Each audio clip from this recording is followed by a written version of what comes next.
Ni Mari Jose Barriola naiz, Leitzarra, eta momentu honetan Gutik Zura proiektuaren zuzendaria naiz, eta bertan ari naiz lanean ere.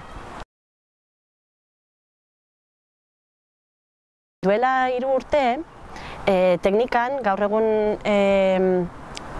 daukaten lanpostuan edo, Euskal Herriko basoak egituratan eta erabili ahal izateko, guk helburu didaktiko batekin proiektu batean hasi ginen martxan. Eta lanbide heziketan, batez ere euskarazko zikloak ere ezarri zirenean, lanbide heziketarako egokitutako material bat falta zitzaigun, material didaktikoa, aplikazio digitalekin eta material grafikoa falta zen.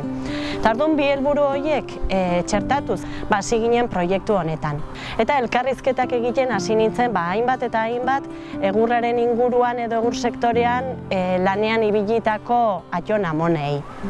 Eta orduan, ez dakit zorra den edo beharra den edo zerbait nire barruan izan duzen dei bat egin ziana, ez? Ze polita, zenbat herri jakinduri zoritxarrez galdu dugun, eta aukera izan du nun, hori ahalik eta gehien biltzeko, eta batez ere gizarteratzeko egurraren inguruan dauzkagun balioak eta onurak ere bai. Eta hortxe izan duzen, Gutik Zura izeneko proiektu honen abiapuntua. Alde batetik, produktora bat dago, Pixel produktora. Gero, proiektuaren gidoia eta zuzendaritza Jon Maia bersolaria egiten ari da. Eta gero, komunikazio kanpaina bat ematen ari gara, ikusentzunezko ez aparte, hilebetero hainbat ekintzakin eta garatzen ari garena, eta hori Oninart enpresa eramaten ari da, eta ni neu.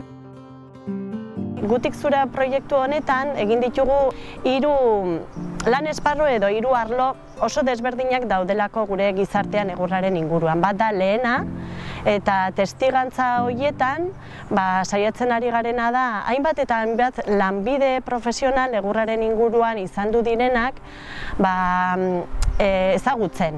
Orduan izanen nintzeke egurraren oraina, nola dagon, zergatik beste materialak normaltzat bezala txertatu ditugun gure bizian eta egurra artisautzarako bideari bezala lotuta ikusten dugun gaur egun. Eta horren hausnarketa bat egin ondoren, hurrengo pausoa eta azkena izanen nintzeke egurraren etorkizuna.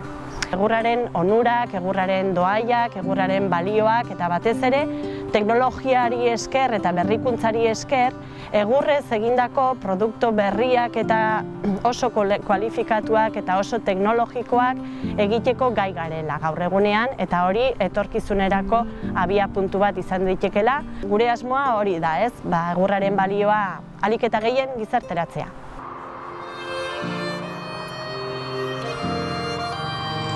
Orain daukaguna martxan da crowdfunding kanpaina bat.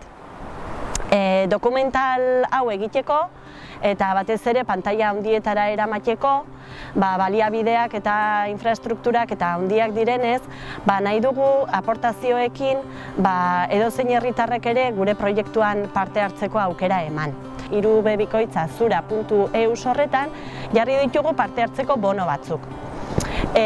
Bono horiekin eta aportazio horiekin pelikula edo ikusentzunezkoa eginen da, eta lehengo neguan, zoritxarrez, hainbat eta hainbat lurraldetan kaltetutako basoetan berriz ere zuhaitz landaketak egiteko aukera izanen dugu. Eta edozein pertsonak izanen du aukera landare bat erosteko, eta gero geolokalizazioko puntu bat emanen zaio, eta bere azitxoa pelikula honetan ere izateko aukera izanen du.